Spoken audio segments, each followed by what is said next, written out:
C'è il primo caso di Covid-19 nell'isola di Pellestrina. Un anziano ottantenne, già con un quadro clinico complesso, si trova da qualche giorno ricoverata all'ospedale civile di Venezia dopo aver contratto il coronavirus.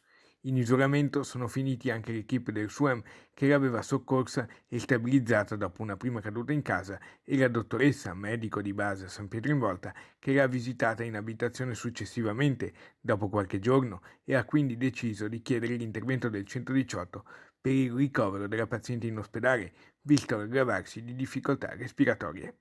Arrivata nel nosocomio, in centro storico, l'anziana è risultata positiva al tampone. In quarantena anche i nipoti della signora e alcuni dei parenti più stretti, sempre residenti a San Pietro in Volta.